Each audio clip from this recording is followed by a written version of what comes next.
Jack London, White Fang, Part 3, narrated by Sam Kusi. Chapter 1, The Makers of Fire. The cub came upon it suddenly. It was his own fault. He had been careless. He had left the cave and run down to the stream to drink. It might have been that he took no notice because he was heavy with sleep. He had been out all night on the meat trail and had but just then awakened. And his carelessness might have been due to the familiarity of the trail to the pool. He had travelled it often, and nothing had ever happened on it. He went down past the blasted pine, crossed the open space, and trotted in amongst the trees. Then, at the same instant, he saw and smelt. Before him, sitting silently on their haunches, were 5 live things, the like of which he had never seen before. It was his first glimpse of mankind. But at the sight of him, the 5 men did not spring to their feet, nor show their teeth, nor snarl. They did not move, but sat there, silent and ominous. Nor did the cub move. Every instinct of his nature would have impelled him to dash wildly away, had there not suddenly, and for the first time, arisen in him another and counter-instinct. A great awe descended upon him. He was beaten down to movelessness by an overwhelming sense of his own weakness and littleness. Here was mastery and power, something far and away beyond him. The cub had never seen man, yet the instinct concerning man was his. In dim ways, he recognized in man the animal that had fought itself to primacy over the other animals of the wild. Not alone out of his own eyes, but out of the eyes of all his ancestors, was the cub now looking upon man, out of eyes that had circled in the darkness round countless winter campfires, that had peered from safe distances and from the hearts of thickets at the strange, 2-legged animal that was lord over living things. The spell of the cub's heritage was upon him, the fear and the respect born of the centuries of struggle and the accumulated experience of the generations. The heritage was too compelling for a wolf that was only a cub. Had he been full grown, he would have run away. As it was, he cowered down in a paralysis of fear, already half proffering the submission that his kind had proffered from the first time a wolf came in to sit by man's fire and be made warm. One of the Indians arose and walked over to him and stooped above him. The cub cowered closer to the ground. It was the unknown, objectified at last in concrete flesh and blood, bending over him and reaching down to seize hold of him. His hair bristled involuntarily, his lips writhed back, and his little fangs were bared. The hand, poised like doom above him, hesitated, and the man spoke, laughing. "Waba mabiska ipita. Look, the White Fangs." The other Indians laughed loudly and urged the man on to pick up the cub. As the hand descended closer and closer, there raged within the cub a battle of the instincts. He experienced 2 great impulsions, to yield and to fight. The resulting action was a compromise. He did both. He yielded till the hand almost touched him. Then he fought, his teeth flashing in a snap that sank them into the hand. The next moment he received a clout alongside the head that knocked him over on his side. Then all fight fled out of him. His puppyhood and the instinct of submission took charge of him. He sat up on his haunches and keyed, but the man whose hand he had bitten was angry. The cub received a clout on the other side of his head, whereupon he sat up and keyed louder than ever. The 4 Indians laughed more loudly, while even the man who had been bitten began to laugh. They surrounded the cub and laughed at him, while he wailed out his terror and his hurt. In the midst of it, he heard something. The Indians heard it too. But the cub knew what it was, and with a last long wail that had in it more of triumph than grief, he ceased his nose and waited for the coming of his mother, of his ferocious and indomitable mother, who fought and killed all things and was never afraid. She was snarling as she ran. She had heard the cry of her cub and was dashing to save him. She bounded in amongst them, her anxious and militant motherhood making her anything but a pretty sight. But to the cub, the spectacle of her protective rage was pleasing.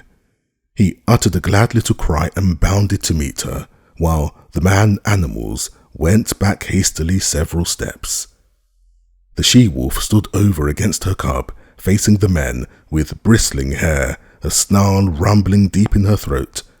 Her face was distorted and malignant with menace, even the bridge of her nose wrinkling from tip to eyes, so prodigious was her snarl.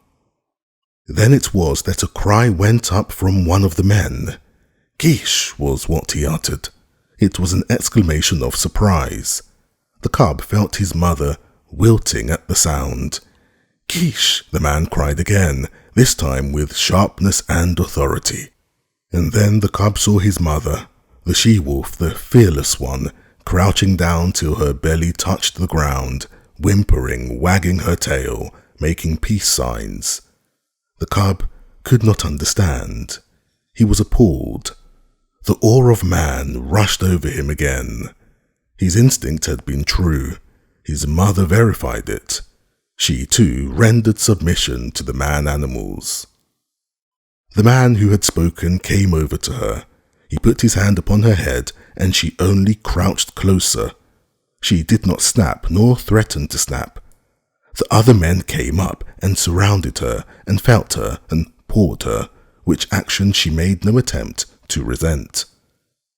They were greatly excited, and made many noises with their mouths. These noises were not indications of danger, the cub decided as he crouched near his mother, still bristling from time to time, but doing his best to submit. "It is not strange," an Indian was saying.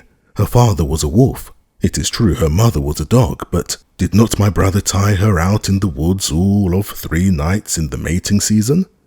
Therefore was the father of Kish a wolf." "It is a year, Grey Beaver, since she ran away," spoke a second Indian.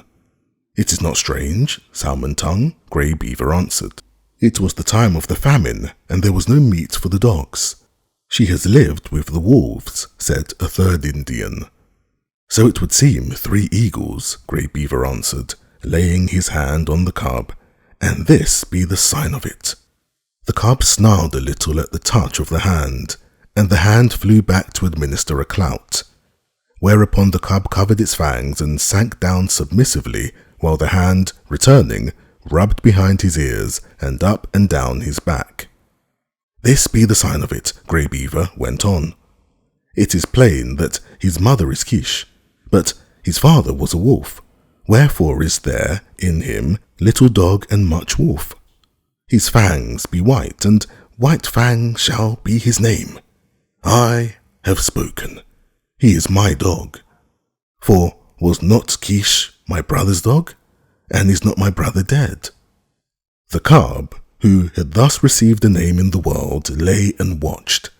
For a time the man-animals continued to make their mouth noises. Then Grey Beaver took a knife from a sheath that hung round his neck, and went into the thicket and cut a stick. White Fang watched him. He notched the stick at each end, and in the notches fastened strings of raw hide. One string he tied around the throat of Kish. Then he led her to a small pine, around which he tied the other string. White Fang followed and lay down beside her.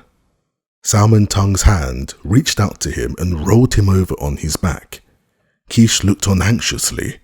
White Fang felt fear mounting in him again. He could not quite suppress a snarl, but he made no offer to snap.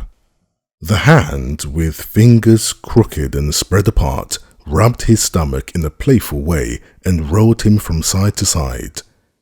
It was ridiculous and ungainly, lying there on his back with legs sprawling in the air. Besides, it was a position of such utter helplessness that White Fang's whole nature revolted against it. He could do nothing to defend himself. If this man-animal intended harm, White Fang knew that he could not escape it. How could he spring away with his 4 legs in the air above him? Yet submission made him master his fear, and he only growled softly. This growl he could not suppress, nor did the man-animal resent it by giving him a blow on his head. And furthermore, such was the strangeness of it, White Fang experienced an unaccountable sensation of pleasure as the hand rubbed back and forth. When he was rolled on his side, he ceased to growl. When the fingers pressed and prodded at the base of his ears, the pleasurable sensation increased, and when, with a final rub and scratch, the man left him alone and went away, all fear had died out of White Fang. He was to know fear many times in his dealing with man, yet it was a token of the fearless companionship with man that was ultimately to be his. After a time, White Fang heard strange noises approaching. He was quick in his classification, for he knew them at once for man-animal noises. A few minutes later, the remainder of the tribe, strung out as it was on the march, trailed in. There were more men and many women and children, 40 souls of them, and all heavily burdened with camp equipage and outfit. Also, there were many dogs, and these, with the exception of the part-grown puppies, were likewise burdened with camp outfit. On their backs, in bags that fastened tightly around underneath, the dogs carried from 20 to 30 pounds of weight. White Fang had never seen dogs before, but at sight of them, he felt that they were his own kind, only somehow different. But they displayed little difference from the wolf when they discovered the cub and his mother. There was a rush. White Fang bristled and snarled and snapped in the face of the open-mouthed oncoming wave of dogs, and went down and under them, feeling the sharp slash of teeth in his body, himself biting and tearing at the legs and bellies above him. There was a great uproar.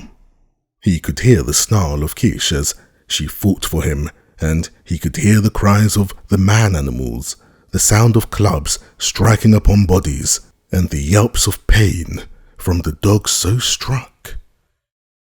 Only a few seconds elapsed before he was on his feet again.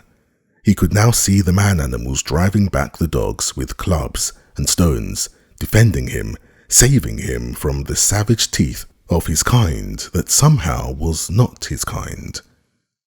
And though there was no reason in his brain for a clear conception of so abstract a thing as justice, nevertheless, in his own way, he felt the justice of the man-animals, and he knew them for what they were, makers of law and executors of law.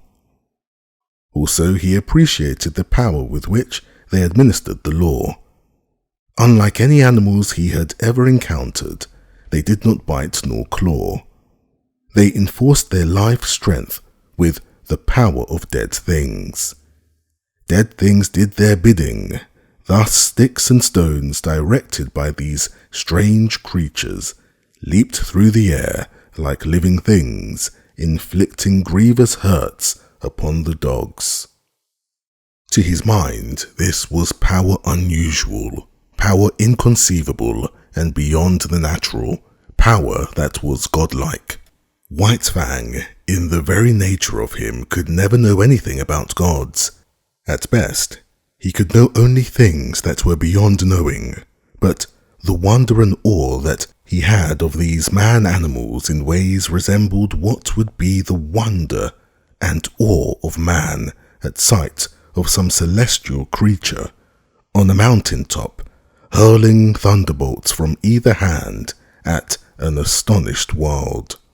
The last dog had been driven back, the hubbub died down, and White Fang licked his hurts and meditated upon this, his first taste of pack cruelty and his introduction to the pack. He had never dreamed that his own kind consisted of more than one eye, his mother and himself. They had constituted a kind apart, and here, abruptly, he had discovered many more creatures apparently of his own kind. And there was a subconscious resentment that these, his kind, at first sight, had pitched upon him and tried to destroy him. In the same way, he resented his mother being tied with a stick, even though it was done by the superior man-animals. It savoured of the trap of bondage. Yet of the trap and of bondage he knew nothing. Freedom to roam and run and lie down at will had been his heritage, and here it was being infringed upon. His mother's movements were restricted to the length of a stick, and by the length of that same stick was he restricted, for he had not yet got beyond the need of his mother's side. He did not like it, nor did he like it when the man-animals arose and went on with their march, for a tiny man-animal took the other end of the stick and led Quiche captive behind him, and behind Quiche followed White Fang, greatly perturbed and worried by this new adventure he had entered upon. They went down the valley of the stream, far beyond White Fang's widest ranging, until they came to the end of the valley where the stream ran into the Mackenzie River. Here, where canoes were cached on poles high in the air, and where stood fish racks for the drying of fish, camp was made, and White Fang looked on with wondering eyes. The superiority of these man-animals increased with every movement. There was their mastery over all these sharp-fanged dogs. It breathed of power, but greater than that, to the wolf cub, was their mastery over things not alive, their capacity to communicate motion to unmoving things, their capacity to change the very face of the world. It was this last that especially affected him. The elevation of frames of poles caught his eye, yet this, in itself, was not so remarkable, being done by the same creatures that flung sticks and stones to great distances. But when the frames of poles were made into teepees by being covered with cloth and skins, White Fang was astounded. It was the colossal bulk of them that impressed him. They arose around him on every side like some monstrous quick-growing form of life. They occupied nearly the whole circumference of his field of vision. He was afraid of them. They loomed ominously above him, and when the breeze stirred them into huge movements, he cowered down in fear, keeping his eyes warily upon them and prepared to spring away if they attempted to precipitate themselves upon him. But in a short while, his fear of the teepees passed away. He saw the women and children passing in and out of them without harm, and he saw the dogs trying often to get into them and being driven away with sharp words and flying stones. After a time, he left Quiche's side and crawled cautiously toward the wall of the nearest teepee. It was the curiosity of growth that urged him on, the necessity of learning and living and doing what brings experience.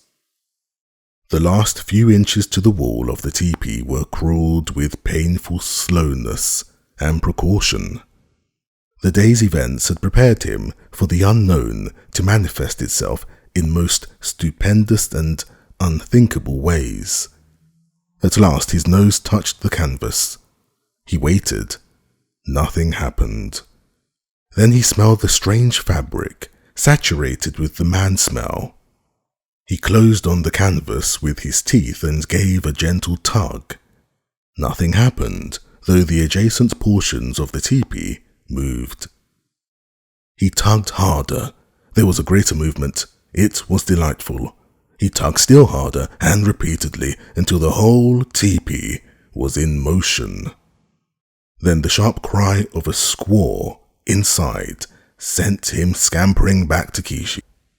But after that, he was afraid no more of the looming bulks of the teepees. A moment later, he was straying away again from his mother. Her stick was tied to a peg in the ground, and she could not follow him. A part-grown puppy, somewhat larger and older than he, came toward him slowly with ostentatious and belligerent importance. The puppy's name, as White Fang was afterward to hear him called, was Lip Lip. He had had experience in puppy fights and was already something of a bully. Lip Lip was White Fang's own kind and, being only a puppy, did not seem dangerous, so White Fang prepared to meet him in a friendly spirit. But when the stranger's walk became stiff-legged and his lips lifted clear of his teeth, White Fang stiffened too and answered with lifted lips. They half-circled about each other, tentatively, snarling and bristling. This lasted several minutes, and White Fang was beginning to enjoy it as a sort of game. But suddenly, with remarkable swiftness, Lip Lip leaped in, delivering a slashing snap, and leaped away again. The snap had taken effect on the shoulder that had been hurt by the lynx, and that was still sore deep down near the bone. The surprise and hurt of it brought a yelp out of White Fang, but the next moment, in a rush of anger, he was upon Lip Lip and snapping viciously. But Lip Lip had lived his life in camp and had fought many puppy fights. 3 times, 4 times, and half a dozen times, his sharp little teeth scored on the newcomer until White Fang yelped shamelessly, fled to the protection of his mother. It was the first of the many fights he was to have with Lip Lip, for they were enemies from the start, born so, with natures destined perpetually to clash. Quiche licked White Fang soothingly with her tongue, and tried to prevail upon him to remain with her. But his curiosity was rampant, and several minutes later he was venturing forth on a new quest. He came upon one of the man-animals, Grey Beaver, who was squatting on his hams and doing something with sticks and dry moss spread before him on the ground. White Fang came near to him and watched. Grey Beaver made mouth noises which White Fang interpreted as not hostile, so he came still nearer. Women and children were carrying more sticks and branches to Grey Beaver. It was evidently an affair of moment. White Fang came in until he touched Grey Beaver's knee, so curious was he, and already forgetful that this was a terrible man-animal. Suddenly, he saw a strange thing like mist beginning to arise from the sticks and moss beneath Grey Beaver's hands. Then, amongst the sticks themselves, appeared a live thing, twisting and turning, of a colour like the colour of the sun in the sky. White Fang knew nothing about fire. It drew him as the light, in the mouth of the cave, had drawn him in his early puppyhood. He crawled the several steps toward the flame. He heard Grey Beaver chuckle above him, and he knew the sound was not hostile. Then his nose touched the flame, and at the same instant his little tongue went out to it. For a moment he was paralyzed. The unknown, lurking in the midst of the sticks and moss, was savagely clutching him by the nose. He scrambled backward, bursting out in an astonished explosion of keys. At the sound, Quiche leaped snarling to the end of her stick, and there raged terribly because she could not come to his aid. But Grey Beaver laughed loudly, and slapped his thighs and told the happening to all the rest of the camp, till everybody was laughing uproariously. But White Fang sat on his haunches and keyed, a forlorn and pitiable little figure in the midst of the man-animals. It was the worst hurt he had ever known. Both nose and tongue had been scorched by the live thing, sun-coloured, that had grown up under Grey Beaver's hands. He cried and cried interminably, and every fresh wail was greeted by bursts of laughter on the part of the man-animals.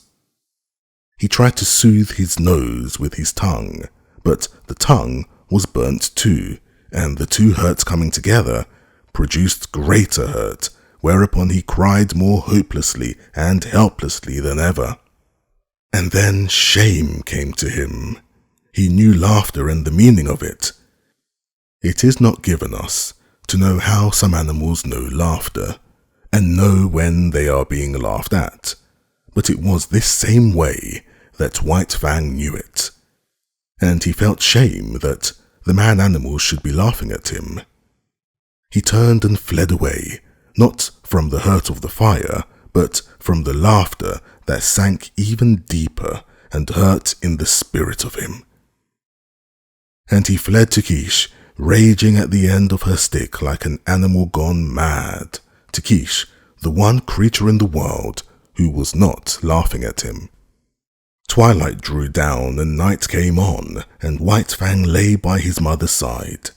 His nose and tongue still hurt, but he was perplexed by a greater trouble. He was homesick. He felt a vacancy in him, a need for the hush and quietude of the stream and the cave in the cliff. Life had become too populous.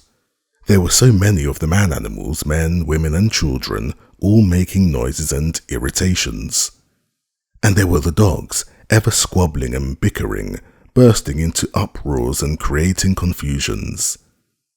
The restful loneliness of the only life he had known was gone. Here, the very air was palpitant with life. It hummed and buzzed unceasingly, continually changing its intensity and abruptly variant in pitch. It impinged on his nerves and senses, made him nervous and restless, and worried him with a perpetual imminence of happening. He watched the man-animals coming and going and moving about the camp, in fashion distantly resembling the way men look upon the gods they create. So looked White Fang upon the man-animals before him. They were superior creatures, of a verity gods. To his dim comprehension, they were as much wonder-workers as gods are to men. They were creatures of mastery, possessing all manner of unknown and impossible potencies, overlords of the alive and the not alive, making obey that which moved, imparting movement to that which did not move, and making life, sun-coloured and biting life, to grow out of dead moss and wood. They were fire makers. They were gods. Chapter 2. The Bondage. The days were thronged with experience for White Fang. During the time that Kish was tied by the stick, he ran about all over the camp, inquiring, investigating, and learning. He quickly came to know much of the ways of the man-animals, but familiarity did not breed contempt. The more he came to know them, the more they vindicated their superiority, the more they displayed their mysterious powers, the greater loomed their god-likeness. To man has been given the grief, often of seeing his gods overthrown and his altars crumbling, but to the wolf and the wild dog that have come in to crouch at man's feet, this grief has never come. Unlike man, whose gods are of the unseen and the overguessed, vapors and myths of fancy eluding the garmenture of reality, wandering wraiths of desired goodness and power, intangible outcroppings of self into the realm of spirit, unlike man, the wolf and the wild dog that have come into the fire, find their gods in the living flesh, solid to the touch, occupying earth space and requiring time for the accomplishment of their ends and their existence. No effort of faith is necessary to believe in such a god. No effort of will can possibly induce disbelief in such a god. There is no getting away from it. There it stands, on its two hind legs, club in hand, immense potential, passionate and wrathful and loving, God and mystery and power, all wrapped up and around by flesh that bleeds when it is torn, and that is good to eat like any flesh. And so it was with White Fang. The man-animals were God's unmistakable and uninescapable.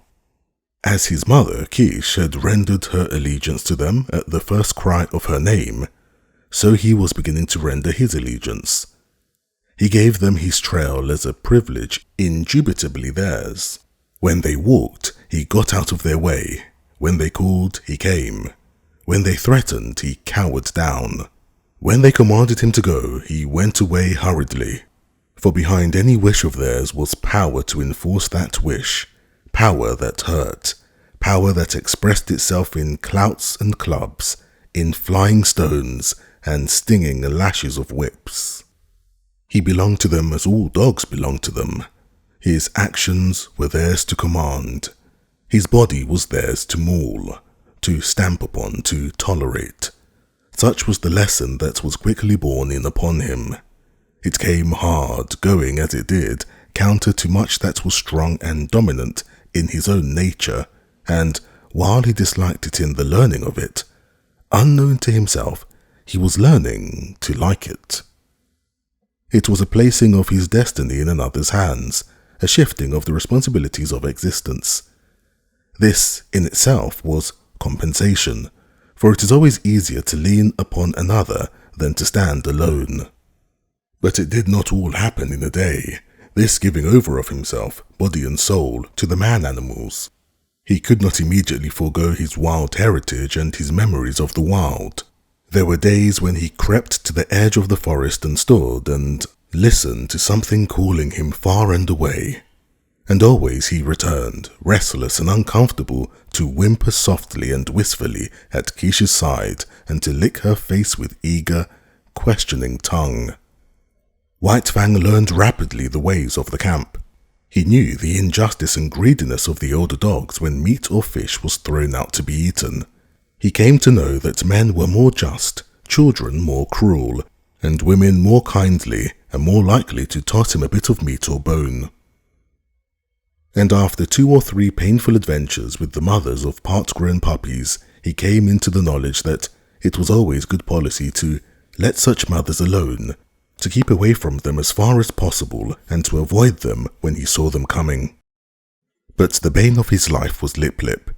Larger, older and stronger, Lip Lip had selected White Fang for his special object of persecution. White Fang fought willingly enough, but he was outclassed. His enemy was too big. Lip Lip became a nightmare to him. Whenever he ventured away from his mother, the bully was sure to appear, trailing at his heels, snarling at him, picking upon him, and watchful of an opportunity, when no man-animal was near, to spring upon him and force a fight. As Lip Lip invariably won, he enjoyed it hugely. It became his chief delight in life, as it became White Fang's chief torment. But the effect upon White Fang was not to cow him. Though he suffered most of the damage and was always defeated, his spirit remained unsubdued. Yet a bad effect was produced. He became malignant and morose. His temper had been savage by birth, but it became more savage under this unending persecution. The genial, playful, puppyish side of him found little expression. He never played and gambled about with the other puppies of the camp. Lip Lip would not permit it. The moment White Fang appeared near them, Lip Lip was upon him, bullying and hectoring him, or fighting with him until he had driven him away. The effect of all this was to rob White Fang of much of his puppyhood, and to make him in his comportment older than his age. Denied the outlet through play of his energies, he recoiled upon himself and developed his mental processes. He became cunning. He had idle time in which to devote himself to thoughts of trickery. Prevented from obtaining his share of meat and fish when a general feed was given to the camp dogs, he became a clever thief. he had to forage for himself, and he foraged well, though he was oft-times a plague to the squaws in consequence. He learned to sneak about camp, to be crafty, to know what was going on everywhere, to see and to hear everything, and to reason accordingly, and successfully to devise ways and means of avoiding his implacable persecutor. It was early in the days of his persecution that he played his first really big crafty game and got there from his first-rate taste of revenge. As Kish, when with the wolves, had lured out to destruction dogs from the camp of men, so White Fang, in manner somewhat similar, lured Lip Lip into Kish's avenging jaws.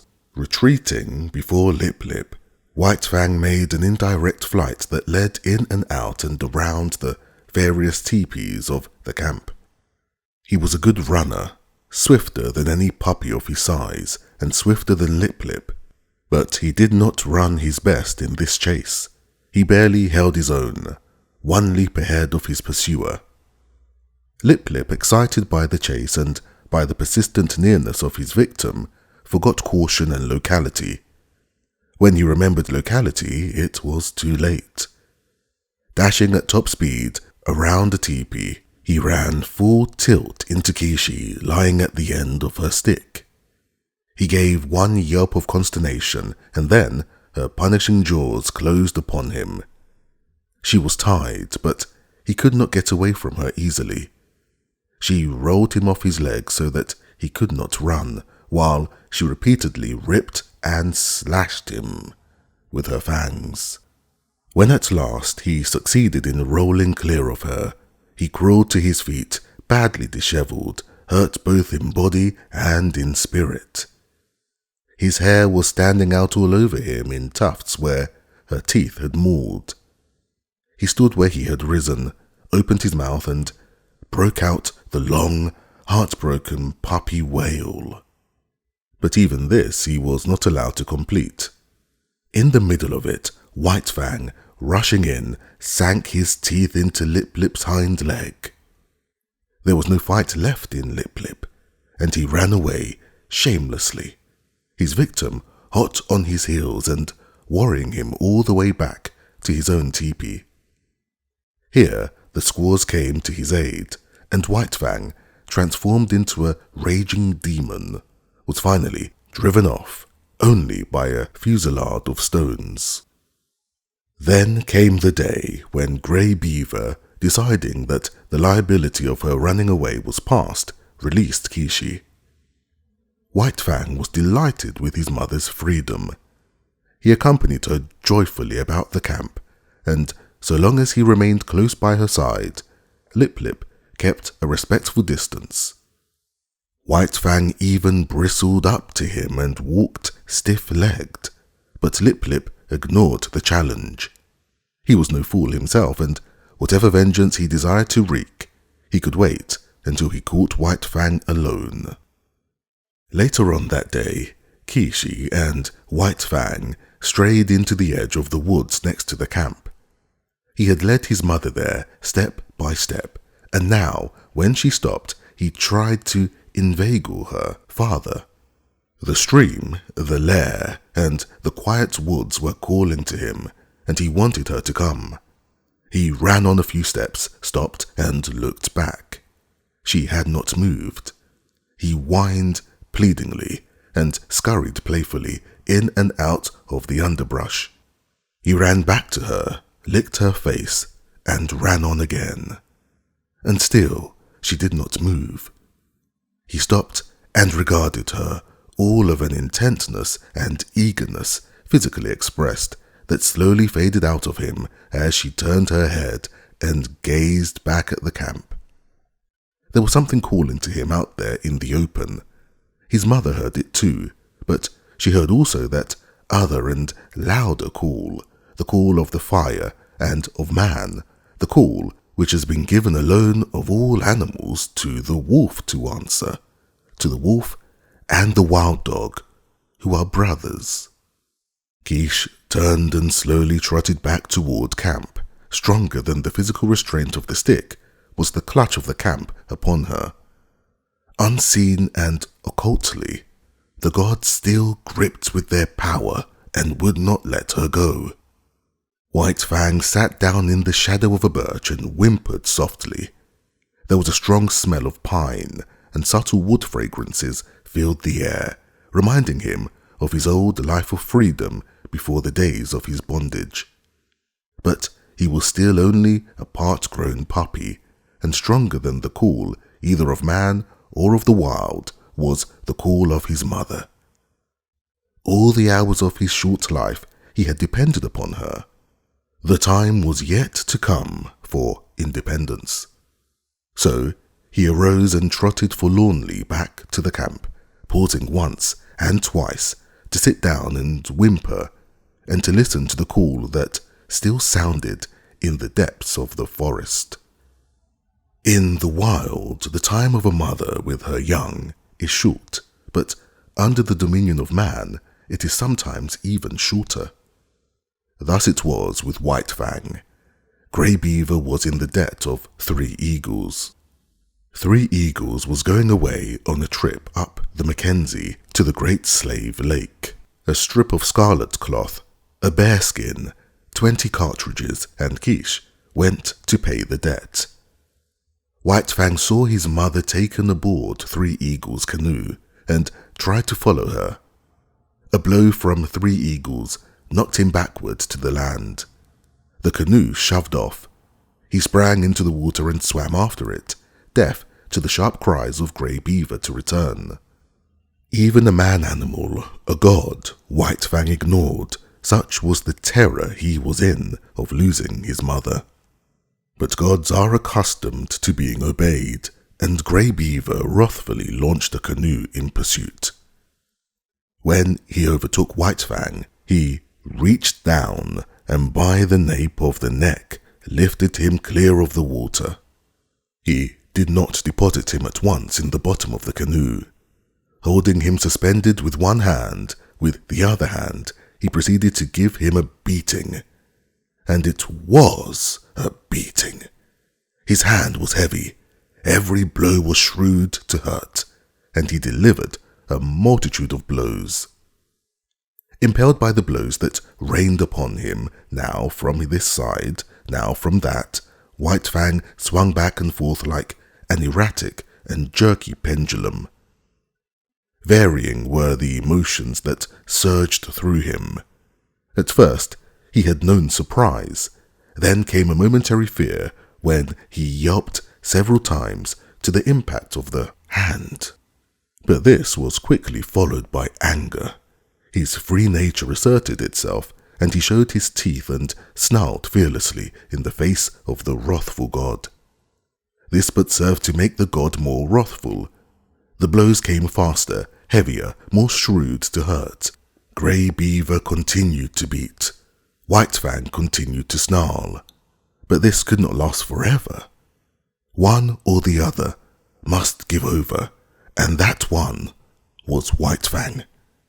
Fear surged through him again. For the first time, he was being really manhandled.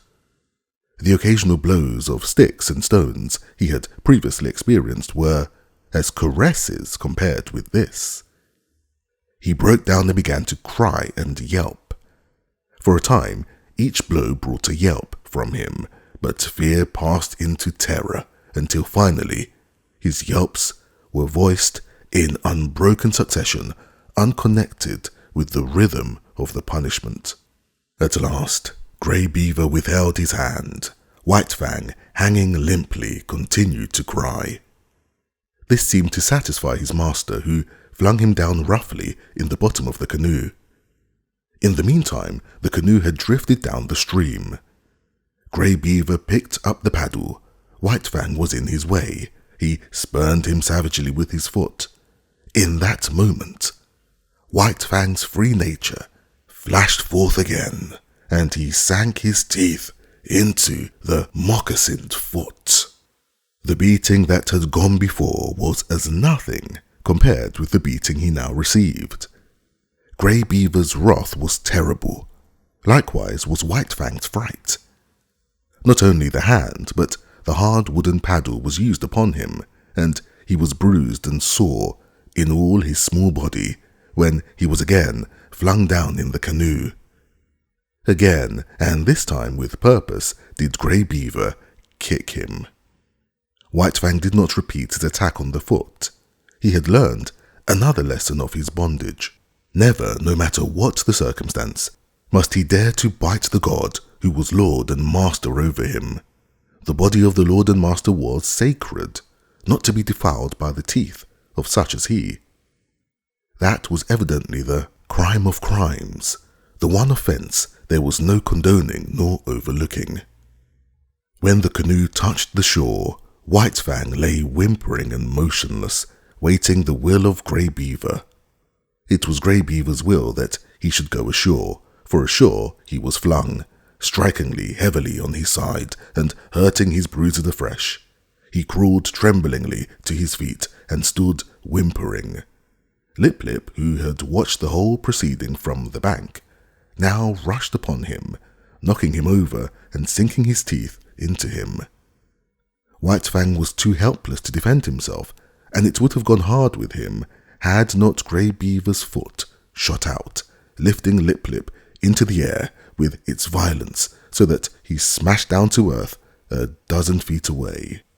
This was the man-animal's justice, and even then, in his own pitiable plight, White Fang experienced a little grateful thrill. At Grey Beaver's heels, he limped obediently through the village to the teepee. And so it came that White Fang learned that the right to punish was something the gods reserved for themselves and denied to the lesser creatures under them. That night, when all was still, White Fang remembered his mother and sorrowed for her. He sorrowed so loudly and woke up Grey Beaver, who beat him. After that he mourned gently when the gods were around. But sometimes, straying off to the edge of the woods by himself, he gave vent to his grief and cried it out with loud whimperings and wailings. It was during this period that he might have harked to the memories of the lair and the stream and run back to the wild. But the memory of his mother held him. As the hunting man's animal went out and came back, so she would come back to the village sometime. So he remained in his bondage, waiting for her. But it was not altogether an unhappy bondage. There was much to interest him. Something was always happening. There was no end to the strange things these gods did, and he was always curious to see. Besides, he was learning how to get along with Grey Beaver. Obedience, rigid, undeviating obedience, was what was exacted of him, and in return he escaped beatings and his existence was tolerated.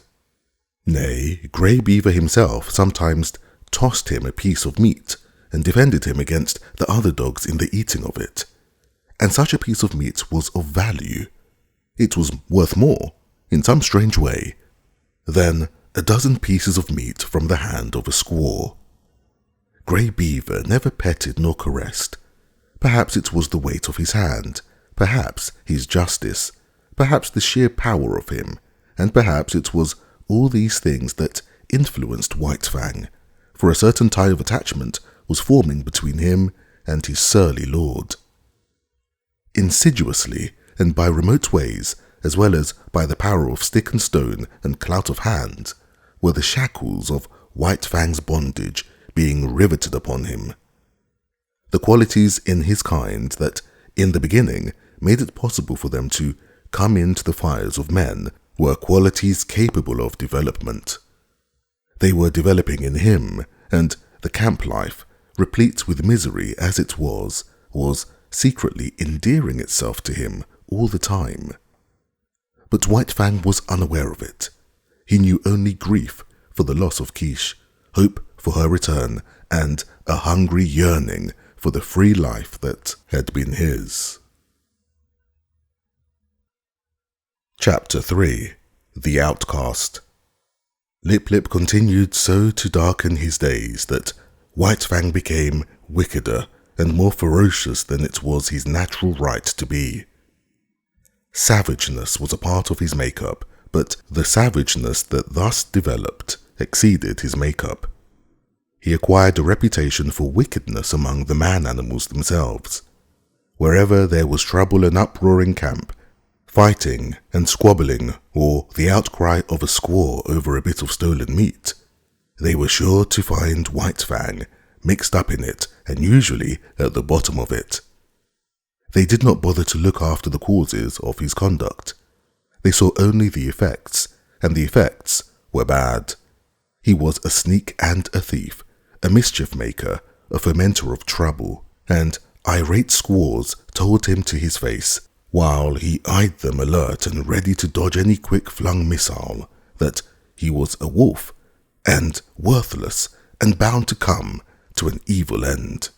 He found himself an outcast in the midst of the populous camp. All the young dogs followed Lip-Lip's lead. There was a difference between White Fang and them. Perhaps they sensed his wildwood breed and instinctively felt for him the enmity that the domestic dog feels for the wolf. But be that as it may, they joined with Lip-Lip in the persecution. And once declared against him, they found good reason to continue to declare against him. One and all, from time to time, they felt his teeth, and, to his credit, he gave more than he received. Many of them he could whip in a single fight, but single fight was denied him. The beginning of such a fight was a signal for all the young dogs in the camp to come running and pitch upon him. Out of this pack persecution, he learned two important things: how to take care of himself in a mass fight against him, and how, on a single dog, to inflict the greatest amount of damage in the briefest space of time. To keep one's feet in the midst of the hostile mass meant life, and this he learnt well. He became cat-like in his ability to stay on his feet. Even grown dogs might hurtle him backward or sideways with the impact of their heavy bodies, and backward or sideways he would go, in the air or sliding on the ground, but always with his legs under him and his feet downward to the Mother Earth. When dogs fight, there are usually preliminaries to the actual combat, snarlings and bristlings and stiff-legged struttings. But White Fang learned to omit these preliminaries. Delay meant the coming against him of all the young dogs. He must do his work quickly and get away. So he learned to give no warning of his intention. He rushed in and snapped and slashed on the instant, without notice, before his foe could prepare to meet him. Thus he learned how to inflict quick and severe damage. Also, he learned the value of surprise. A dog, taken off its guard, its shoulder slashed open or its ear ripped in ribbons before it knew what was happening, was a dog half whipped. Furthermore, it was remarkably easy to overthrow a dog taken by surprise, while a dog, thus overthrown, invariably exposed for a moment the soft underside of its neck, the vulnerable point at which to strike for its life. White Fang knew this point. It was a knowledge bequeathed to him directly from the hunting generation of wolves. So it was that White Fang's method, when he took the offensive, was, first, to find a young dog alone, second, to surprise it and knock it off its feet, and third, to drive in with his teeth at the soft throat. Being but partly grown, his jaws had not yet become large enough nor strong enough to make his throat attack deadly. But many a young dog went around camp with a lacerated throat in token of White Fang's intention. And one day, catching one of his enemies alone on the edge of the woods, he managed by repeatedly overthrowing him and attacking the throat to cut the great vein and let out the life. There was a great row that night. He had been observed. The news had been carried to the dead dog's master. The squaws remembered all the instances of stolen meat, and Grey Beaver was beset by many angry voices. But he resolutely held the door of his teepee, inside which he had placed the culprit, and refused to permit the vengeance for which his tribespeople clamoured. White Fang became hated by man and dog. During this period of his development, he never knew a moment's security. The tooth of every dog was against him, the hand of every man. He was greeted with snarls by his kind, with curses and stones by his gods. He lived tensely. He was always keyed up, alert for attack, wary of being attacked, with an eye for sudden and unexpected missiles, prepared to act precipitately and coolly, to leap in with a flash of teeth, or to leap away with a menacing snarl. As for snarling, he could snarl more terribly than any dog, young or old, in camp. The intent of the snarl is to warn or frighten, and judgment is required to know when it should be used. White Fang knew how to make it and when to make it. Into his snarl he incorporated all that was vicious, malignant, and horrible, with nose serrated by continuous spasms, hair bristling in recurrent waves, tongue whipping out like a red snake and whipping back again, ears flattened down, eyes gleaming hatred, lips wrinkled back, and fangs exposed and dripping. He could compel a pause on the part of almost any assailant. A temporary pause, when taken off his guard, gave him the vital moment in which to think and determine his action. But often a pause so gained lengthened out until it evolved into a complete cessation from the attack. And before more than one of the grown dogs, White Fang's snarl enabled him to beat an honourable retreat. An outcast himself from the pack of the part-grown dogs, his sanguinary methods and remarkable efficiency made the pack pay for its persecution of him.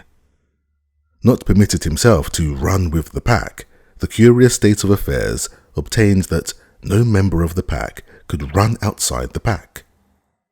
White Fang would not permit it. What of his bushwhacking and waylaying tactics? The young dogs were afraid to run by themselves. With the exception of Lip Lip, they were compelled to hunt together for mutual protection against the terrible enemy they had made. A puppy alone by the riverbank meant a puppy dead, or a puppy that aroused the camp with its shrill pain and terror as it fled back from the wolf cub that had waylaid it. But White Fang's reprisals did not cease, even when the young dogs had learned thoroughly that they must stay together. He attacked them when he caught them alone, and they attacked him when they were bunched. The sight of him was sufficient to start them rushing after him, at which times his swiftness usually carried him into safety. But woe the dog that outran his fellows in such pursuit.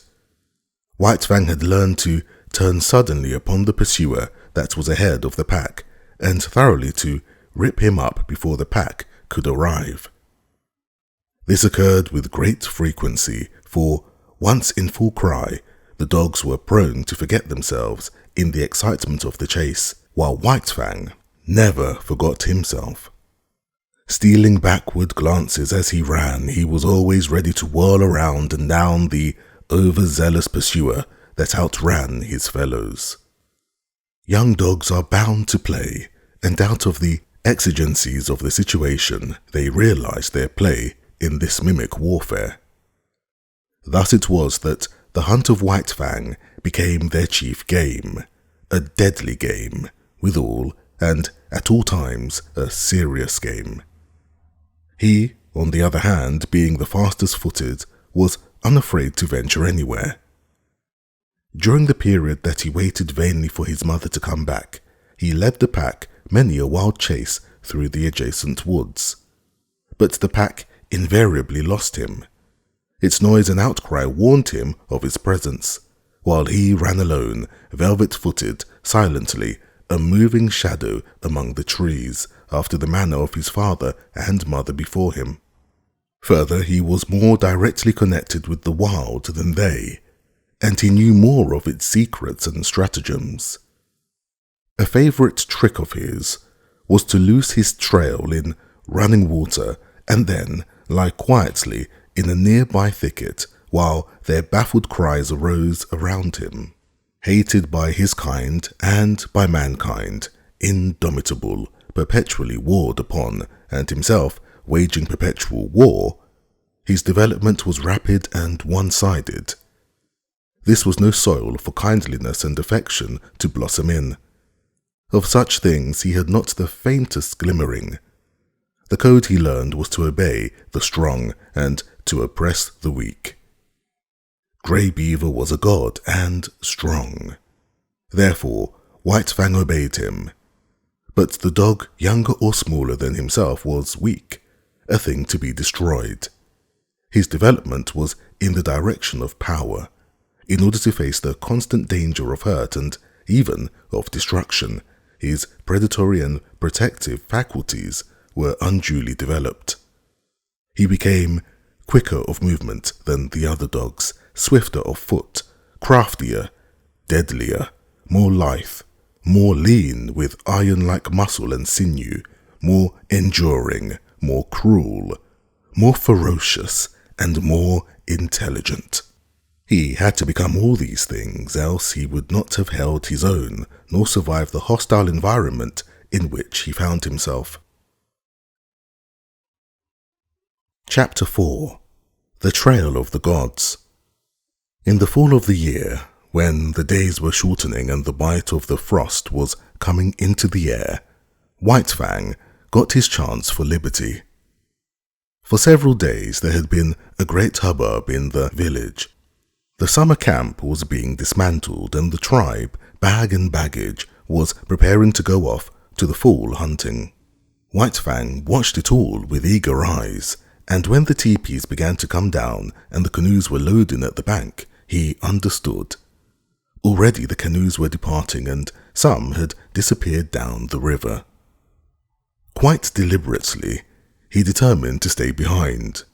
He waited his opportunity to slink out of camp to the woods. Here, in the running stream where ice was beginning to form, he hid his trail. Then he crawled into the heart of a dense thicket and waited. The time passed by, and he slept intermittently for hours. Then he was aroused by Grey Beaver's voice calling him by name. There were other voices. White Fang could hear Grey Beaver's squaw taking part in the search, and Mitsa, who was Grey Beaver's son. White Fang trembled with fear, and though the impulse came to crawl out of his hiding place, he resisted it. After a time the voices died away, and some time after that he crept out to enjoy the success of his undertaking. Darkness was coming on, and for a while he played about among the trees, pleasuring in his freedom.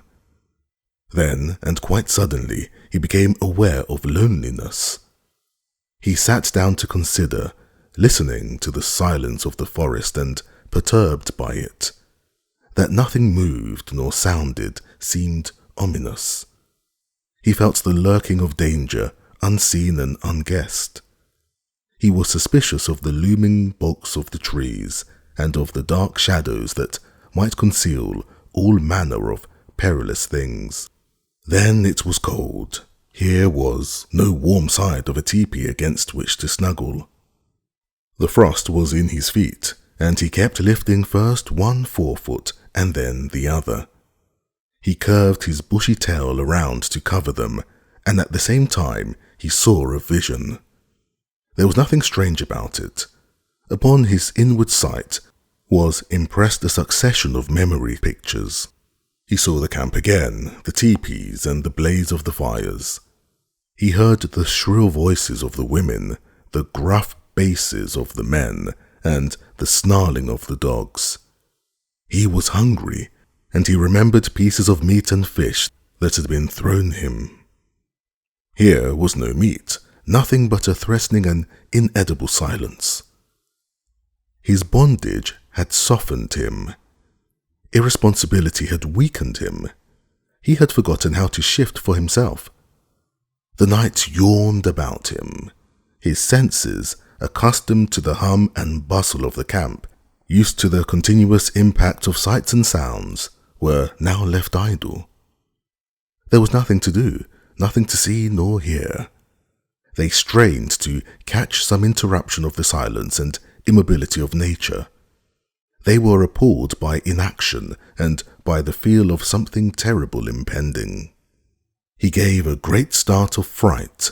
A colossal and formless something was rushing across the field of his vision.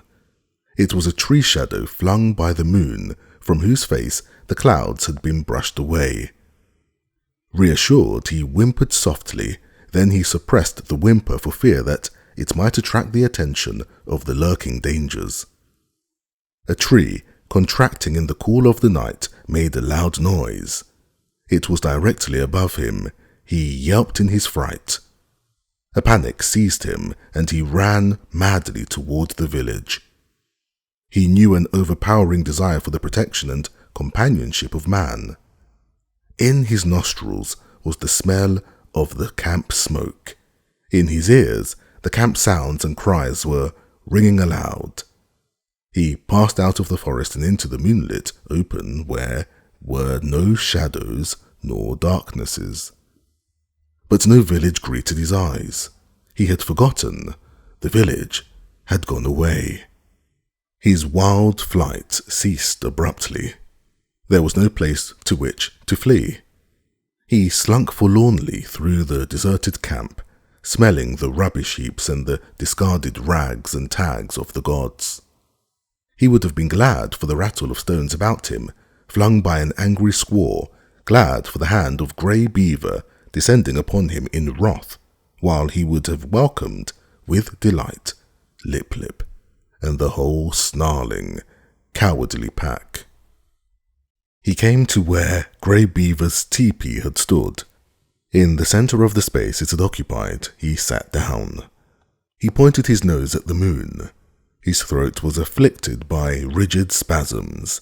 His mouth opened, and in a heartbroken cry bubbled up his loneliness and fear, his grief for Kish, all his past sorrows and miseries, as well as his apprehension of sufferings and dangers to come.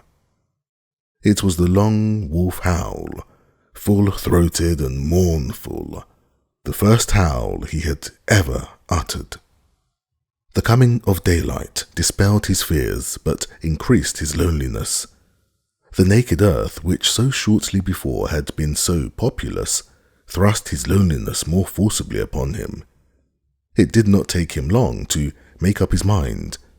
He plunged into the forest and followed the riverbank down the stream. All day he ran. He did not rest. He seemed made to run on forever. His iron-like body ignored fatigue. And even after fatigue came, his heritage of endurance braced him to endless endeavor and enabled him to drive his complaining body onward. Where the river swung in against precipitous bluffs, he climbed the high mountains behind. Rivers and streams that entered the main river he forded or swam. Often, he took to the rim ice that was beginning to form, and more than once he crashed through and struggled for life in the icy current.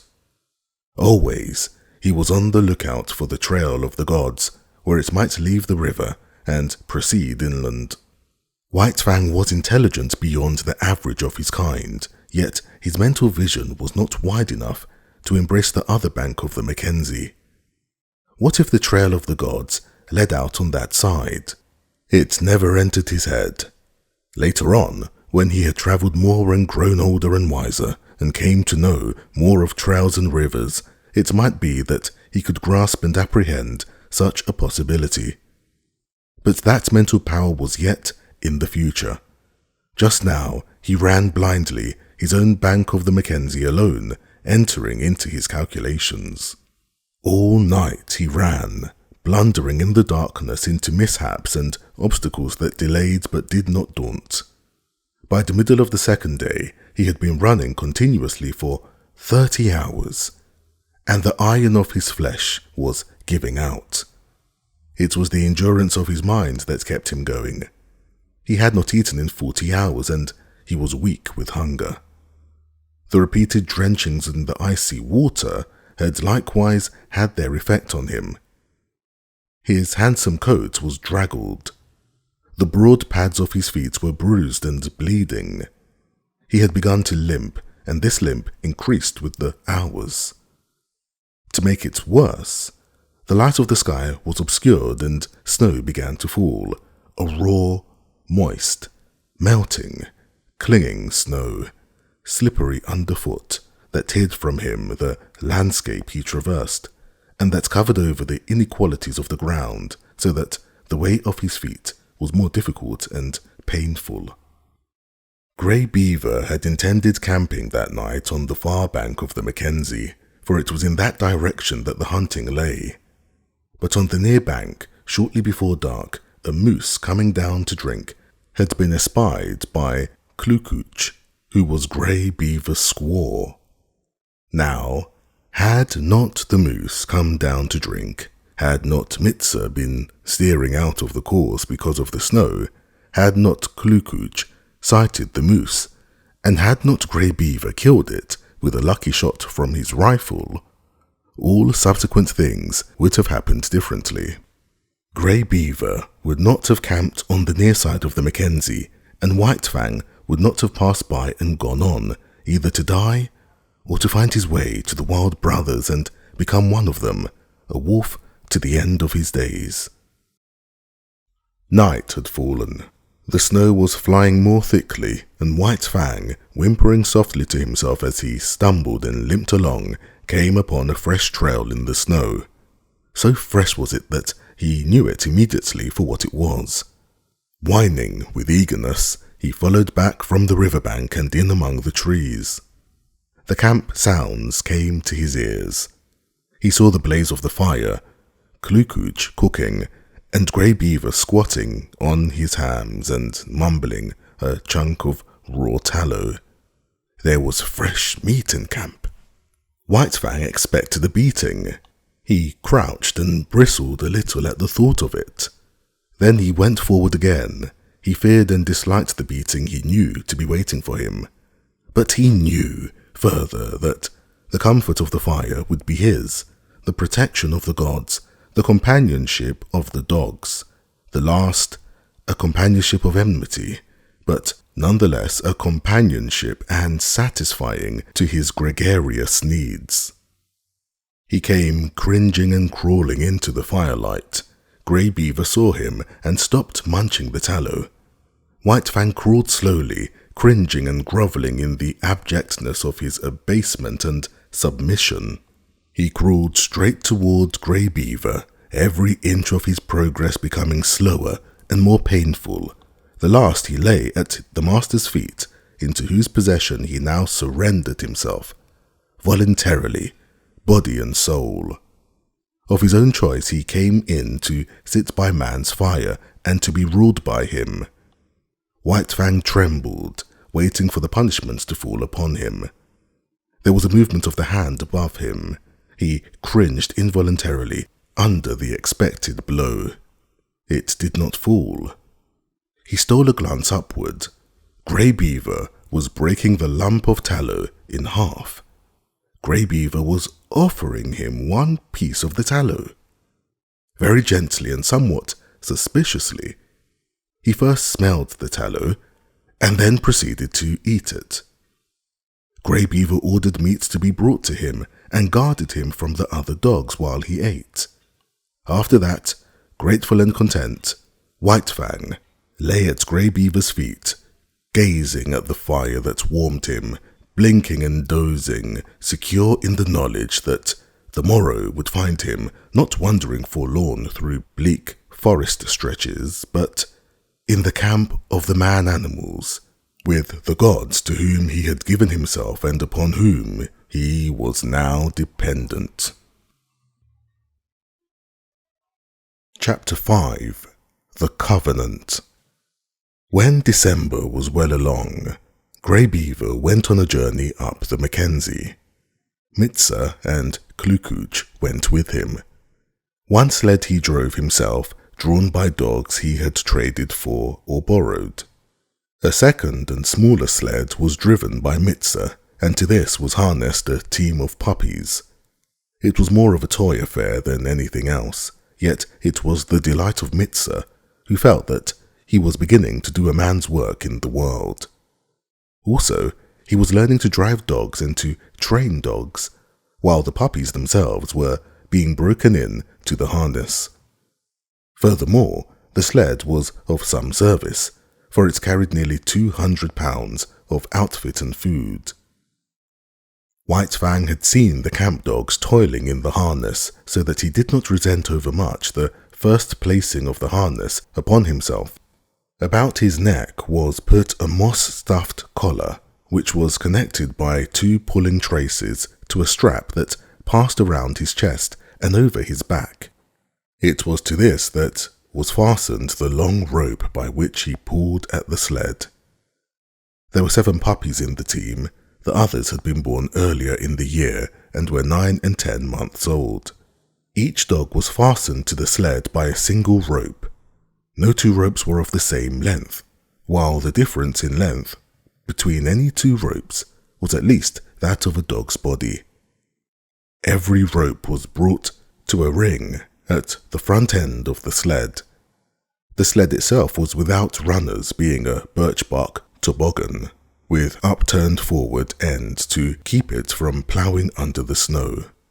This construction enabled the weight of the sled and load to be distributed over the largest snow surface, for the snow was crystal powder and very soft. Observing the same principle of widest distribution of weight, the dogs at the ends of their ropes radiated fan fashion from the nose of the sled, so that no dog trod in another's footsteps. There was, furthermore, another virtue in the fan formation. The ropes of varying length prevented the dogs attacking from the rear those that ran in front of them. For a dog to attack another, it would have to turn upon one at a shorter rope, in which case it would find itself face to face with the dog attacked, and also it would find itself facing the whip of the driver. But the most peculiar virtue of all lay in the fact that the dog that strove to attack one in front of him must pull the sled faster, and that the faster the sled travelled, the faster could the dog attacked run away. Thus the dog behind could never catch up with the one in front. The faster he ran, the faster ran the one he was after, and the faster ran all the dogs. Incidentally, the sled went faster, and thus, by cunning indiscretion, did man increase his mastery over the beasts. Mitsa resembled his father, much of whose grey wisdom he possessed. In the past he had observed Lip-Lip's persecution of White Fang, but at that time Lip-Lip was another man's dog, and Mitsa had never dared more than to shy an occasional stone at him. But now Lip-Lip was his dog, and he proceeded to wreak his vengeance on him by putting him at the end of the longest rope. This made Lip-Lip the leader, and was apparently an honour, but in reality it took away from him all honour, and instead of being bully and master of the pack, he now found himself hated and persecuted by the pack. Because he ran at the end of the longest rope, the dogs had always the view of him running away before them. All that they saw of him was his bushy tail and fleeing hind legs, a view far less ferocious and intimidating than his bristling mane and gleaming fangs. Also, dogs being so constituted in their mental ways, the sight of him running away gave desire to run after him and the feeling that he ran away from them. The moment the sled started, the team took after Lip-Lip in a chase that extended throughout the day. At first he had been prone to turn upon his pursuers, jealous of his dignity and wrathful, but at such times Mitsa would throw the stinging lash of the 30-foot caribou gut whip into his face and compel him to turn tail and run on. Lip Lip might face the pack, but he could not face that whip, and all that was left him to do was to keep his long rope taut and his flanks ahead of the teeth of his mates. But a still greater cunning lurked in the recesses of the Indian mind. To give point to unending pursuit of the leader, Mitsa favoured him over the other dogs. These favours aroused in them jealousy and hatred. In their presence, Mitsa would give him meat and would give it to him only. This was maddening to them. They would rage around just outside the throwing distance of the whip, while Lip Lip devoured the meat and Mitsa protected him. And when there was no meat to give, Mitsa would keep the team at a distance and make believe to give meat to Lip Lip. White Fang took kindly to the work. He had travelled a greater distance than the other dogs in the yielding of himself to the rule of the gods, and he had learned more thoroughly the futility of opposing their will. In addition, the persecution he had suffered from the pack had made the pack less to him in the scheme of things, and man more. He had not learned to be dependent on his kind for companionship. Besides, Quiche was well nigh forgotten, and the chief outlet of expression that remained to him was in the allegiance he tendered the gods he had accepted as masters. So he worked hard, learned discipline, and was obedient. Faithfulness and willingness characterized his toil.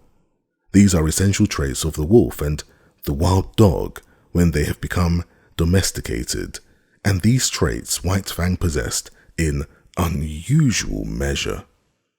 A companionship did exist between White Fang and the other dogs, but it was one of warfare and enmity. He had never learned to play with them.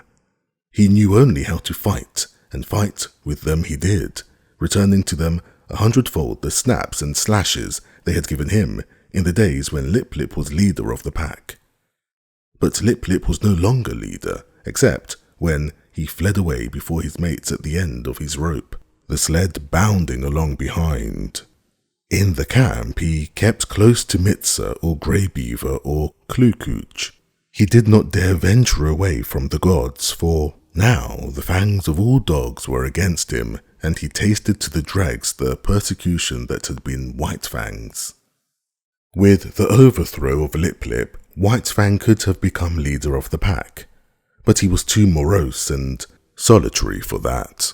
He merely thrashed his teammates, otherwise he ignored them. They got out of his way when he came along, nor did the boldest of them ever dare to rob him of his meat. On the contrary, they devoured their own meat hurriedly, for fear that he would take it away from them. White Fang knew the law well, to oppress the weak and obey the strong. He ate his share of meat as rapidly as he could, and then woe the dog that had not yet finished. A snarl and a flash of fangs, and that dog would wail his indignation to the uncomforting stars, while White Fang finished his portion for him. Every little while, however, one dog or another would flame up in revolt and be promptly subdued. Thus White Fang was kept in training. He was jealous of the isolation in which he kept himself in the midst of the pack, and he fought often to maintain it. But such fights were of brief duration. He was too quick for the others. They were slashed open and bleeding before they knew what had happened, were whipped almost before they had begun to fight. As rigid as the sled discipline of the gods was the discipline maintained by White Fang amongst his fellows. He never allowed them any latitude. He compelled them to an unremitting respect for him. They might do as they pleased amongst themselves. That was no concern of his, but it was his concern that they leave him alone in his isolation, get out of his way when he elected to walk among them, and at all times acknowledge his mastery over them. A hint of stiff-leggedness on their part, a lifted lip or a bristle of hair, and he would be upon them, merciless and cruel, swiftly convincing them of the error of their way. He was a monstrous tyrant. His mastery was rigid as steel. He oppressed the weak with a vengeance. Not for nothing had he been exposed to the pitiless struggles for life in the day of his cubhood, when his mother and he, alone and unaided, held their own and survived in the ferocious environment of the wild. And not for nothing had he learned to walk softly when superior strength went by. He oppressed the weak, but he respected the strong. And in the course of the long journey from Grey Beaver, he walked softly indeed amongst the full-grown dogs in the camps of the strange man-animals they encountered.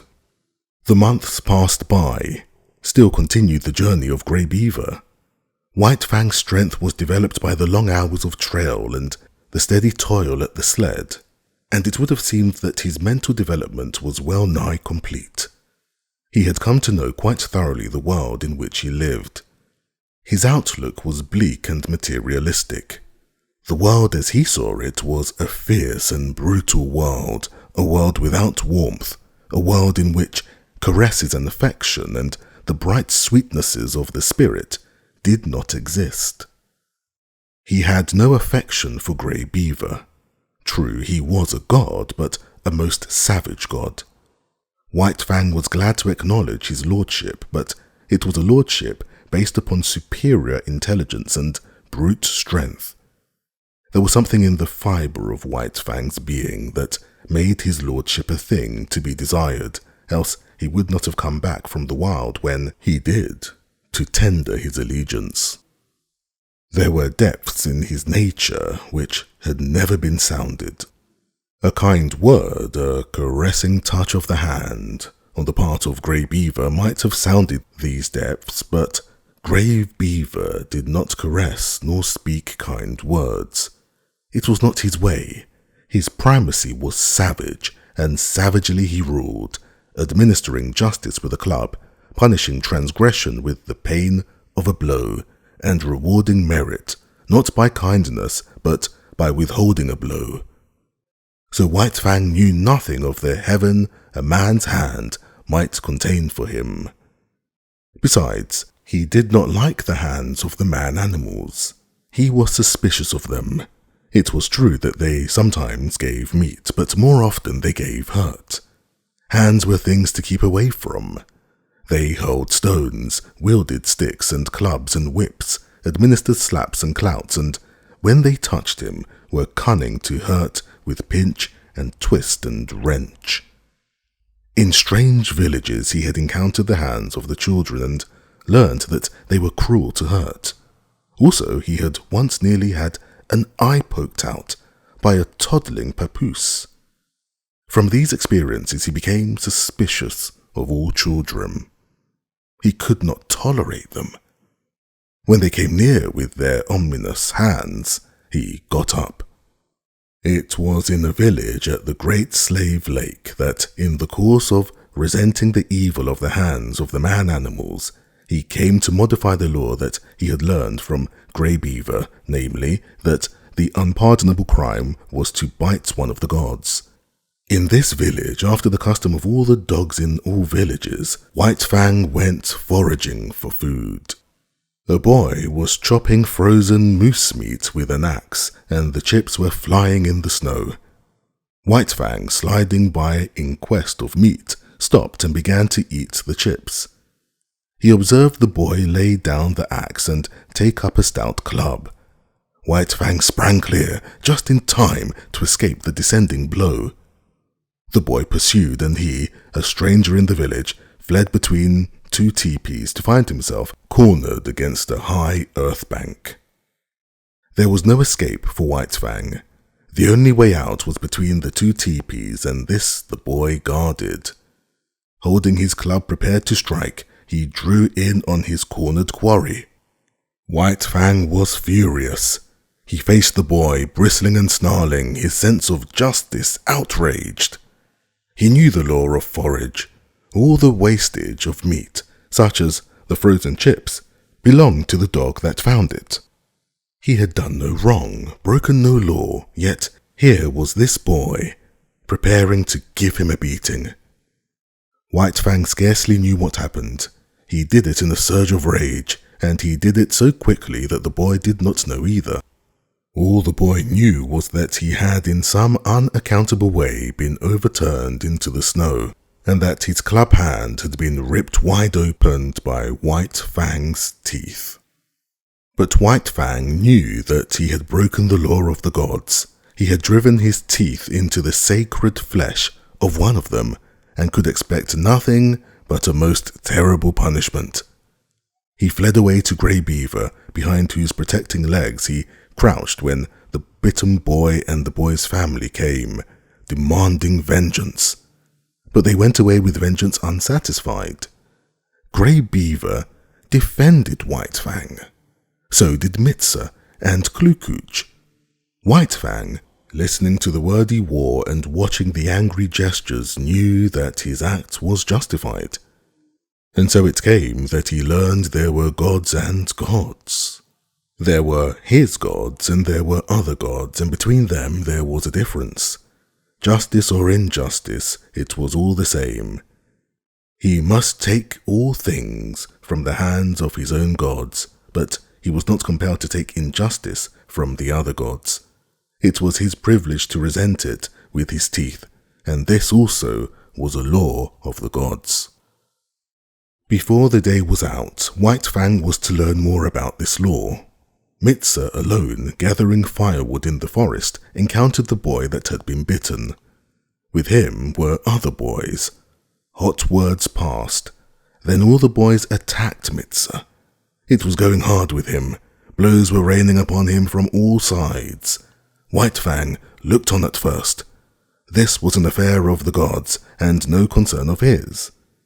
Then he realized that this was Mitsa, one of his own particular gods, who was being maltreated. It was no reasoned impulse that made White Fang do what he then did. A mad rush of anger sent him leaping in amongst the combatants. 5 minutes later, the landscape was covered with fleeing boys, many of whom dripped blood upon the snow in token that White Fang's teeth had not been idle. When Mitsa told the story in camp, Grey Beaver ordered meat to be given to White Fang. He ordered much meat to be given, and White Fang, gorged and sleepy by the fire, knew that the law had received its verification. It was in line with these experiences that White Fang came to learn the law of property and the duty of the defense of property. From the protection of his god's body to the protection of his god's possessions was a step, and this step he made. What was his god's was to be defended against all the world, even to the extent of biting other gods.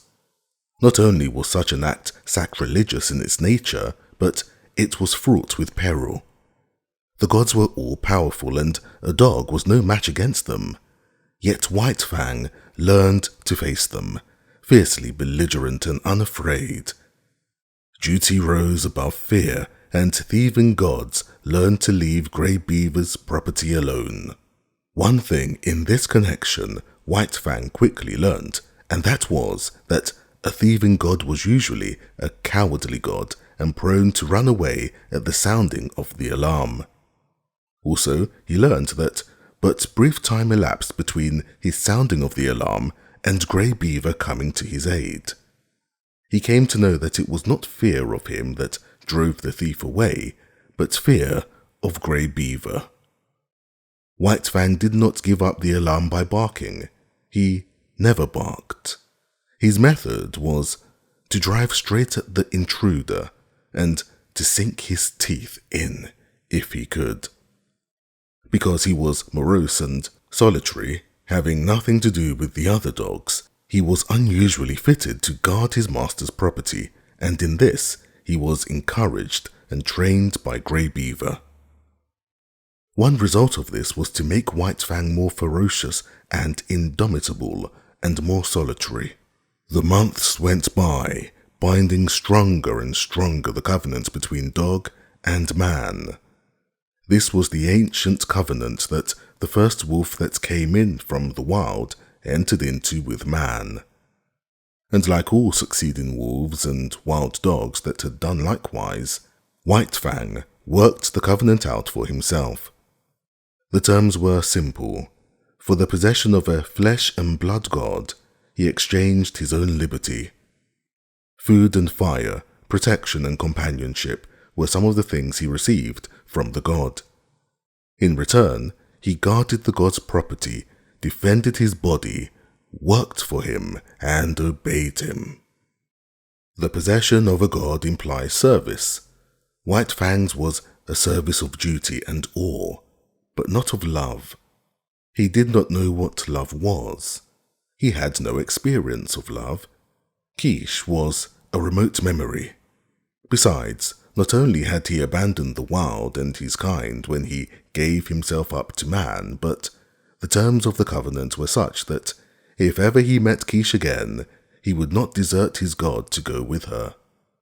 His allegiance to man seemed somehow a law of his being greater than the love of liberty, of kind and kin. Chapter 6. The Famine. The spring of the year was at hand when Grey Beaver finished his long journey. It was April, and White Fang was a year old when he pulled into the home villages and was loosed from the harness by Mitsa. Though a long way from his full growth, White Fang, next to Lip Lip, was the largest yearling in the village.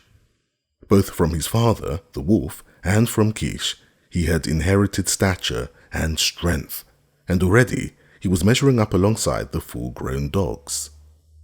But he had not yet grown compact. His body was slender and rangy, and his strength more stringy than massive. His coat was the true wolf grey, and to all appearances he was true wolf himself. The quarter strain of dog he had inherited from Quiche had left no mark on him physically, though it had played its part in his mental makeup. He wandered through the village, recognizing with staid satisfaction the various gods he had known before the long journey. Then there were the dogs, puppies growing up like himself, and grown dogs that did not look so large and formidable as the memory pictures he retained of them. Also, he stood less in fear of them than formerly, stalking among them with a certain careless ease that was as new to him as it was enjoyable.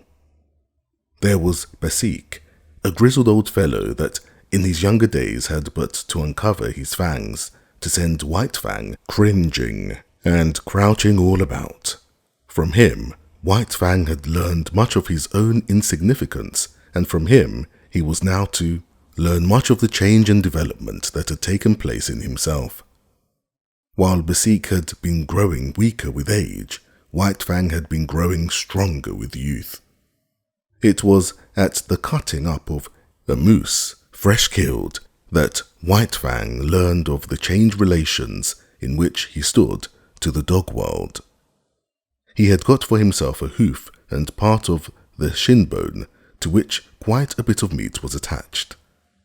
Withdrawn from the immediate scramble of the other dogs, in fact, out of sight behind a thicket, he was devouring his prize when Basik rushed in upon him. Before he knew what he was doing, he had slashed the intruder twice and sprung clear. Basik was surprised by the other's temerity and swiftness of attack. He stood, gazing stupidly across at White Fang, the raw, red shin bone between them. Basik was old, and already he had come to know the increasing valour of the dogs it had been his wont to bully. Bitter experiences these which, perforce, he swallowed, calling upon all his wisdom to cope with them. In the old days he would have sprung upon White Fang in a fury of righteous wrath, but now his waning powers would not permit such a course.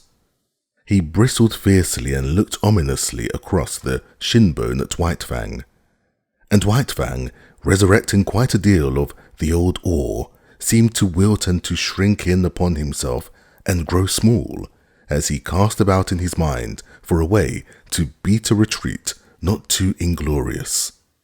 And right here, Basik erred. Had he contented himself with looking fierce and ominous, all would have been well.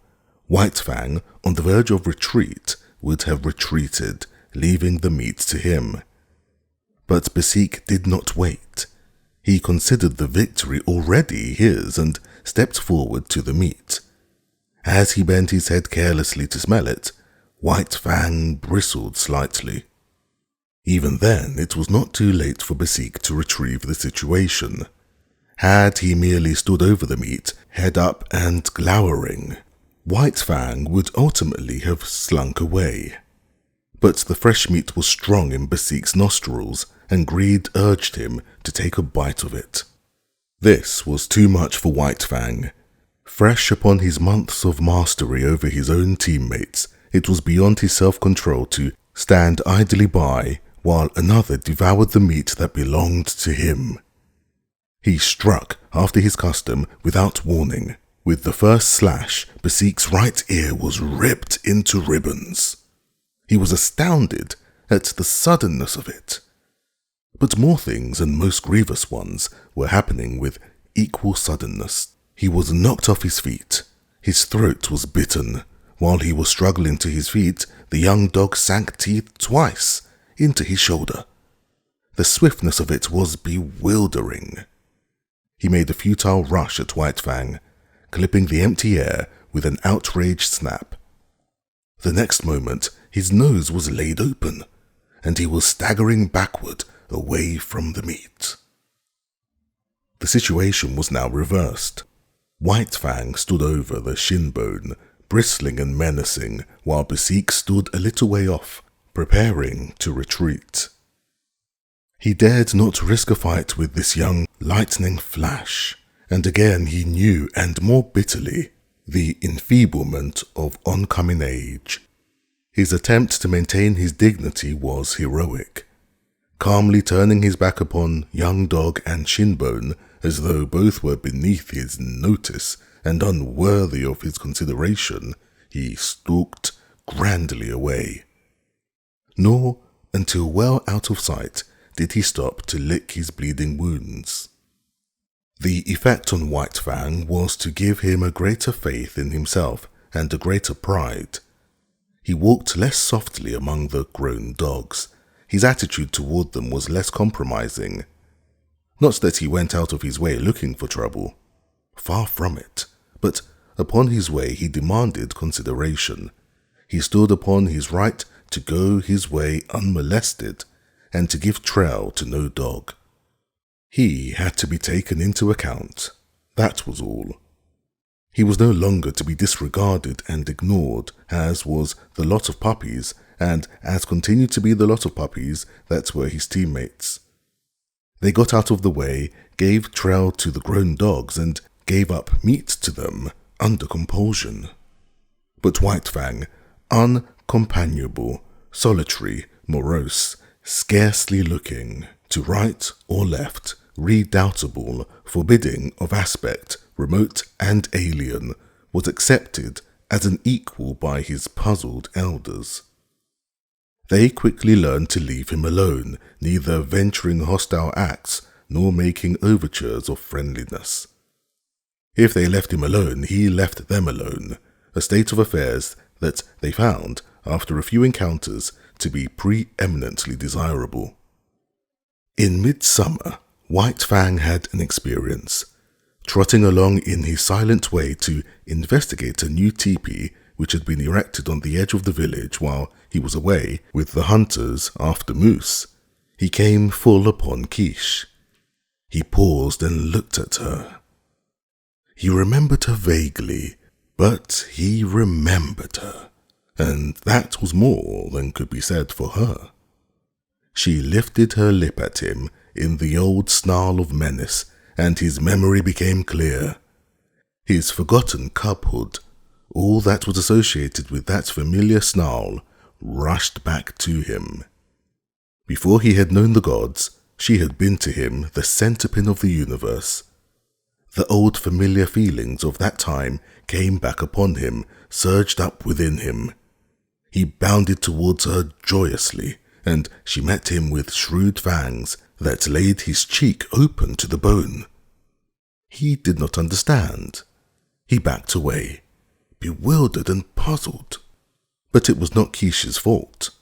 A wolf mother was not made to remember her cubs of a year or so before, so she did not remember White Fang. He was a strange animal, an intruder, and her present litter of puppies gave her the right to resent such intrusion. One of the puppies sprawled up to White Fang. They were half-brothers, only they did not know it. White Fang sniffed the puppy curiously, whereupon Keish rushed upon him, gashing his face a second time. He backed farther away. All the old memories and associations died down again and passed into the grave from which they had been resurrected. He looked at Keish licking her puppy and stopping now and then to snarl at him. She was without value to him. He had learned to get along without her. Her meaning was forgotten. There was no place for her in his scheme of things, as there was no place for him in hers. He was still standing, stupid and bewildered, the memories forgotten, wondering what it was all about, when Keish attacked him a third time, intent on driving him away altogether from the vicinity. And White Fang allowed himself to be driven away. This was a female of his kind, and it was a law of his kind that the males must not fight the females. He did not know anything about this law, for it was no generalization of the mind, not a something acquired by experience of the world. He knew it as a secret prompting, as an urge of instinct, of the same instinct that made him howl at the moon and stars of nights, and that made him fear death and the unknown. The months went by. White Fang grew stronger, heavier, and more compact, while his character was developing along the lines laid down by his heredity and his environment. His heredity was a life stuff that may be likened to clay. It possessed many possibilities, was capable of being moulded into many different forms. Environment served to model the clay, to give it a particular form. Thus, had White Fang never come in to the fires of man, the wild would have moulded him into a true wolf. But the gods had given him a different environment, and he was moulded into a dog that was rather wolfish, but that was a dog and not a wolf. And so, according to the clay of his nature and the pressure of his surroundings, his character was being moulded into a certain particular shape. There was no escaping it. He was becoming more morose, more uncompanionable, more solitary, more ferocious, while the dogs were learning more and more that it was better to be at peace with him than at war, and Grey Beaver was coming to prize him more greatly with the passage of each day. White Fang, seeming to sum up strength in all his qualities, nevertheless suffered from one besetting weakness. He could not stand being laughed at. The laughter of men was a hateful thing. They might laugh among themselves about anything they pleased, except himself, and he did not mind. But the moment laughter was turned upon him, he would fly into a most terrible rage. Grave, dignified, sombre, a laugh made him frantic to ridiculousness. It so outraged him and upset him that for hours he would behave like a demon. And woe to the dog that at such times ran foul of him.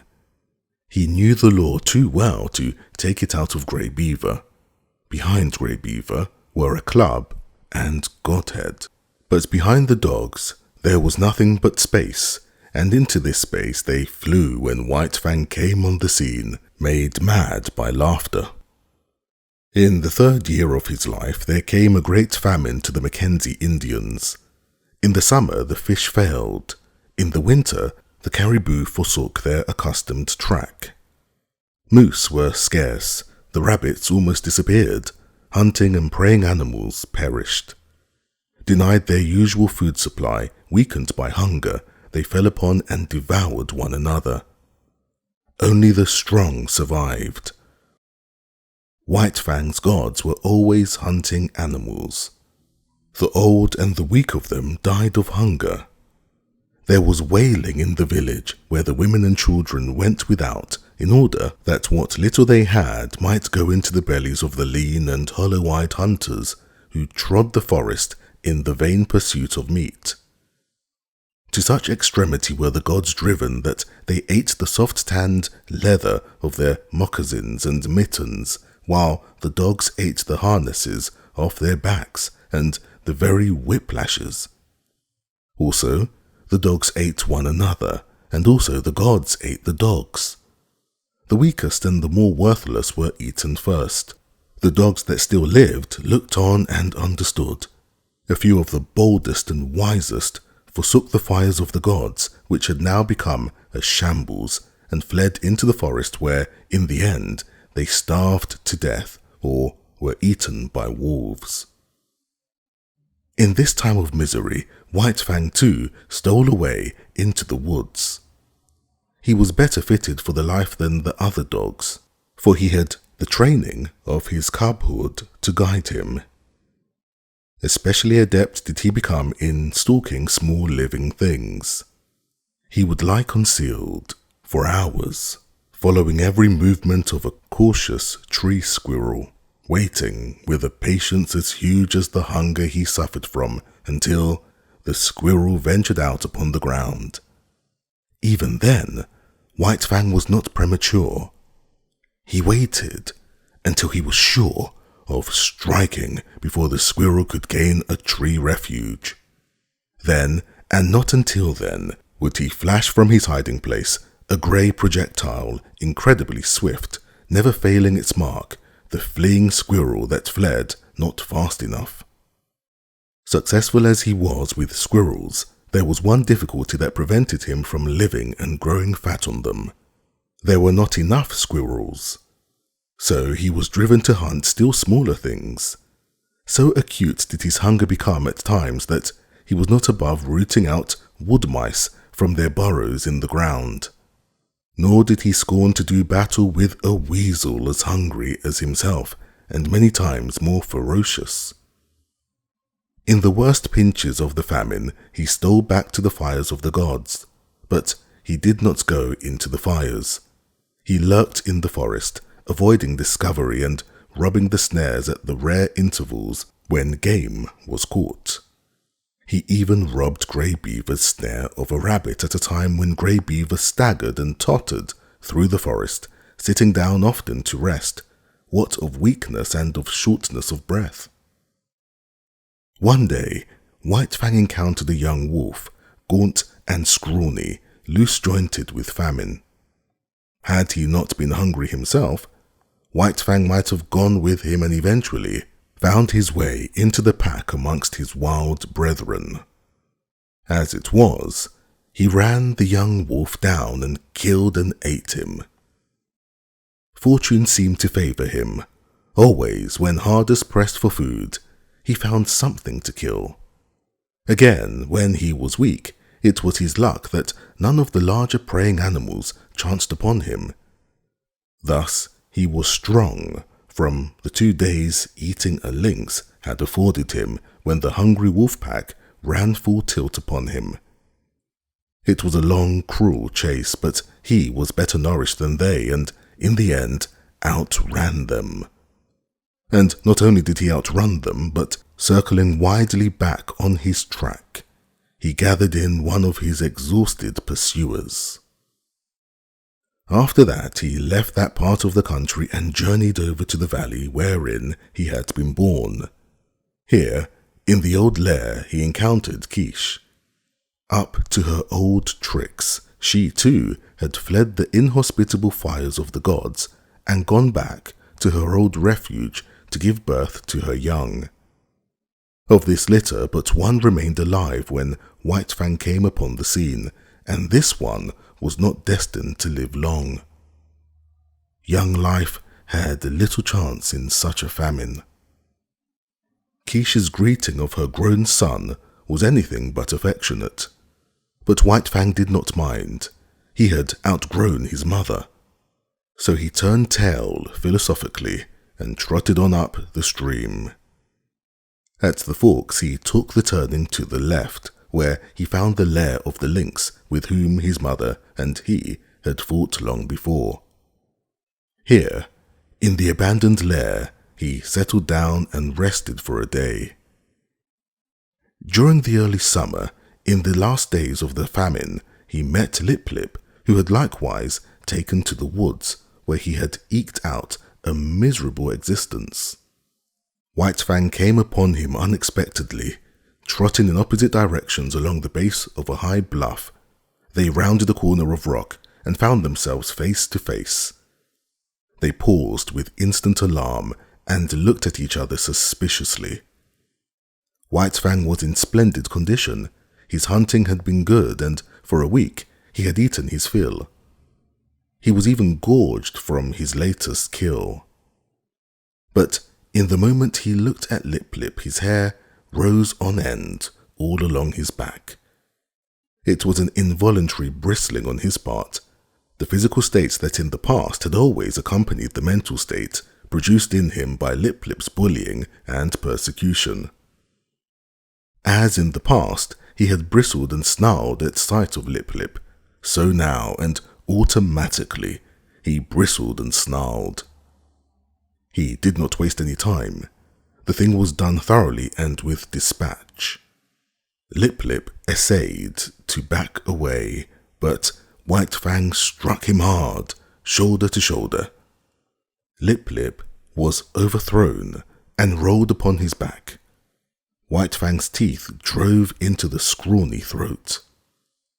There was a death struggle, during which White Fang walked around, stiff-legged and observant. Then he resumed his course and trotted on along the base of the bluff. One day, not long after, he came to the edge of the forest, where a narrow stretch of open land sloped down to the Mackenzie. He had been over this ground before when it was bare, but now a village occupied it. Still hidden amongst the trees, he paused to study the situation. Sights and sounds and scents were familiar to him. It was the old village changed to a new place. But sights and sounds and smells were different from those he had last had when he fled away from it. There was no whimpering nor wailing. Contented sounds saluted his ear, and when he heard the angry voice of a woman, he knew it to be the anger that proceeds from a full stomach. And there was a smell in the air of fish. There was food. The famine was gone.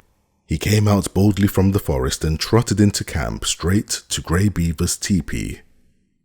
Grey Beaver was not there, but Klukooch welcomed him with glad cries and the whole of a fresh-caught fish, and he lay down to wait Grey Beaver's coming.